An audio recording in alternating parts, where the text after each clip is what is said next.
ওপরে এক ফোঁটা গু দিব না, হাজার হাজার কোটি টাকা দিব। তাহলে না চিন্তা করো, ওই হীরার দাম, হীরা কিনতেই পাওয়া যাবে, ওকে গু কিনতেই পাওয়া যাবে না। কার গু? হ্যাঁ, এই উত্তর কোরিয়া আর এদের রাশিয়ার প্রেসিডেন্টের গু, হীরা মুক্ত তো কিনতে পাওয়া যায়, কিন্তু হ্যাঁ গু কিনতেও পাওয়া যায় না টাকা দিয়ে। রাশিয়ার প্রেসিডেন্ট আর উত্তর কোরিয়া, তাই এত টিয়ার দাম বাবার বাবা। আচ্ছা, এনকে রাজনীতির মধ্যে আহেন, আমি শুনলাম যে জামাত ইসলামী ভোট দিলে বলে মেয়েরা বাইরে বাইরেতে পারবো না, দেখি কতটুকু বুঝলেন আপনি? মেয়েরা বাইরে পারবে না, মেয়েরা কি ঘরের মধ্যে থাকবে সবসময়? বোরকা পরি বলে পরা নাকবো, মারে নাকবো। এটা বোরকা পরা মেয়েরা জন্য খারাপ না ভালো, মেয়েরা নিজেরাই বুঝবো। হ্যাঁ, নিজেরাই বুঝবো। আবার বোরকা পরা মেয়েরা জন্য ভালো কি খারাপ এটা মেয়েরাই বুঝবি। তারপরে পুরুষ মানুষ তো, আমাদের দেশের পুরুষ মানুষই বোরকা পরে পলানের জন্য বোরকা পরে, তো মেয়েরা তো মানে নিজের শরীর ঢেকার জন্য পরবি, ভালো কামের জন্য না। অনেকে মহিলারা বলতো জামাত ইসলামে ভোট দিলে মেয়েদের উপর টর্চার শুরু হবে, স্বাধীনতা থাকবে না, মেয়েদের স্বাধীনতা বলে থাকবে না। মেয়েদের স্বাধীনতা, ওরা কি ওই প্যান্ট খুলে আটবি নাই, স্বাধীনতা থাকবে না। আল্লাহ সৃষ্টি করতে তাদেরকে পর্দায় থাকার জন্য, আড়ালে থাকার জন্য, বজায় রাখার জন্য। কারণ ওরা যদি মনে করেন যে ওই বাগানে খোলামেলা ঘুরবে যায়, তাহলে তো কাজ খারাপ লাগবেই বোরকা। আর আরেকটা বিষয় সেটা হইলো, অনেক ধনী মানুষে বলতেছে যে যদি জামাত ইসলামে তাহলে দেশের যা ওই যে সুদে যা আছে সবগুলো বাতিল হয়ে যাবো গা। শোনেন, যে আছে আমি আর আপনার সুদ খাই এইগুলো বন্ধ, কথা বলছেন, কিন্তু আমরা যে বিশ্ব ব্যাংকের দিন যে আমাদের লোনগুলো নেওয়া লাগে, এটা তো সমস্যার সমাধান হবে না, সুদ কিছু থাকবে। কারণ মানুষ যতই বলুক এগুলো না হলে একটা রাষ্ট্র চলবে না, কারণ আমাদের লোন বাইরেতে না আনলে আমাদের দেশ চলবে না। কিন্তু আসলে কিছু লোক ভাবে কি যে নেগেটিভটারে পজিটিভ করে নেয়।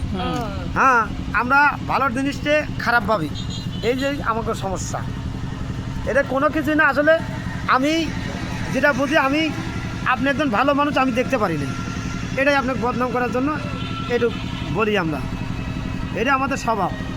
কিন্তু আসলে সুদ মুক্ত হতে পারবো না এই জন্যই, কারণ আমাদের গরিব রাষ্ট্র, বাইরেতে আমাদের ঋণ নেওয়াই লাগবে, আর ঋণ মানেই তো সুদ।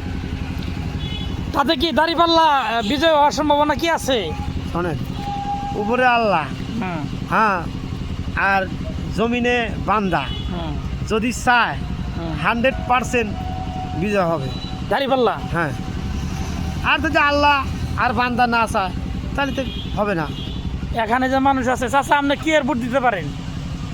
দাঁড়িপাল্লা। মাশাআল্লাহ, তাতে দাঁড়িপাল্লার সাপোর্টিং বেশি নাকি নজরুল ভাই? এখন তো মনে করেন যে মানুষে তো খালি জরিপ করতে যে 5% 10%, হ্যাঁ, এই জরিপ করতে যে আমরা খালি মোবাইলের খবরে শুনি। এখন আমাকে নিজস্ব জরিপে দেই 10 জন লোক থাকলে তার মধ্যেই 8 জনই দাঁড়িপাল্লার, আর 2 জন অন্য দলের আছে। আমরা এগুলো আমাকেও জরিপে।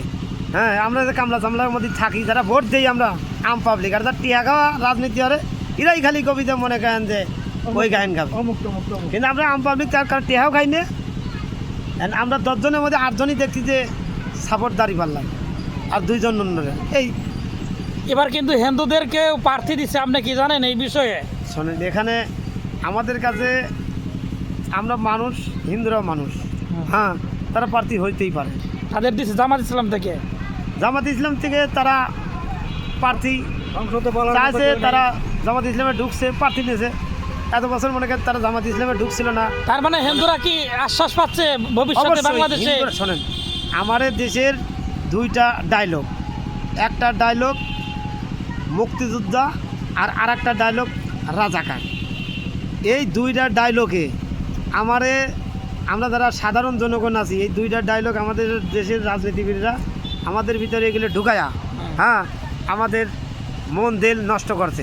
এখন আমরা বুঝতে পারছি যে আসলে এই ডায়লগ দিয়েই রাজনীতি তারা করে খায়, এই ডায়লগ বেজেই খাতেছে। আমি দেখছি যারা রাজনীতি করতেছে, কিন্তু আসলে দেখেন আমরা তো আজ পর্যন্ত কোনো জায়গায় দেখলাম না যে জামাতি ইসলাম একটা মন্দিরে হামলা করছে বা একজন হিন্দুরে টর্চার করছে, এরকম আমরা দেখি না। তবে আমার মতে নজরুল ভাই, আমার মতে হিন্দু থেকে যে প্রার্থী দিছে আমার কাছে ভালো হয়েছে, যাতে আমার হিন্দুরা কাছে ভালো লাগছে, হ্যাঁ। কোনো তাদের নালিশ ভুলটা বা বুঝতে পারছে।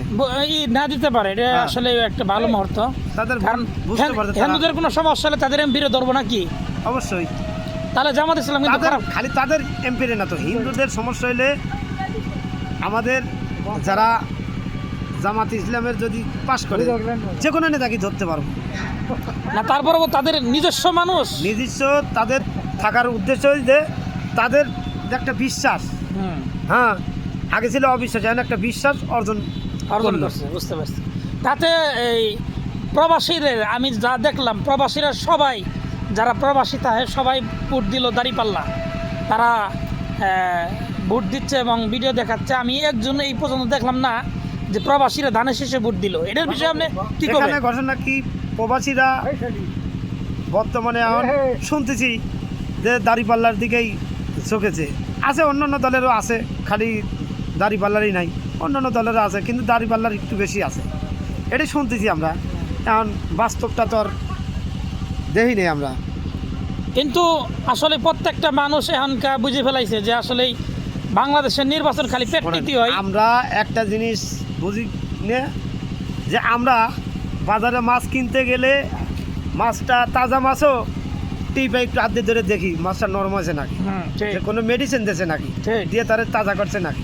হ্যাঁ, আমরা যদি একটা বেগুন কিনি উল্টা পাল্টা দেখে আমরা একটা বেগুন কিনি যে পোকা আছে নাকি, যে কোনো পণ্যই কিনে আমরা হয়তো যদি ভালো মন সেটাও খারাপ হয়, তারপর আমরা দেখে কিনি উল্টা পাল্টা। হ্যাঁ, কিন্তু আমরা একজন নেতারে মনে করেন যে আমরা যাচাই বাছাই করি না। আমাদের এটা কিন্তু কোনো নেতার দোষ না, এটা আমরা সাধারণ জনগণ যারা ভোট দিই এটা আমাদের দোষ। কারণ আমরা যদি যোগ্য নেতা, সৎ নেতা দেখে আমরা ভোট দিই, আসলে আমাদের কল্যাণ হয়। কিন্তু আমরা নিজেরাই মনে করেন 2 নাম্বার হয়ে গেছি, টাকার কাছে বিক্রি হয়ে গেছি। 500 টাকার জন্যই আমরা মনে করেন যে টাকা খায় ভোট দিচ্ছি। তাহলে এই যে 500 টাকা খাইলাম, আর নেতার যে মনে করেন 100 কোটি টাকা খরচা, তাহলে এই 100 কোটি টাকা নেতার তো মনে করেন যে নয় বাপরে জমি করছে, নাহলে হাওলাত করছে, নেতার তো টাকা নাই, তাহলে এই টাকা তার তুলতে হবে না। নেতা তো ভালো, নেতাকে চোর বানাই আমরা, কিন্তু আমরা পরেও আবার ঘুরে উল্টে আমরাই কিন্তু তারা চোর বলি। আসলে মেন উদ্দেশ্য চোর হচ্ছে আমরা সাধারণ পাবলিক। 500 টাকার জন্য আমরা ভোট বিক্রি করে তার থেকে 500 টাকা খাই, কিন্তু এই টাকাটা যে কোথা থেকে সে দিবি এটা আমাদের চিন্তা করা লাগবে না। ঠিক। তাইলে আমরা নেতার দোষ দিয়ে লাভ কি? আমাদের সাধারণ নেতা মানুষ- সবই ভালো, কিন্তু আসলে আমরাই শ্রোতারাই খারাপ। অনেক অনেক ধন্যবাদ আপনাকে বিশাল বড় সাক্ষাৎকার দেওয়ার জন্য। ধন্যবাদ।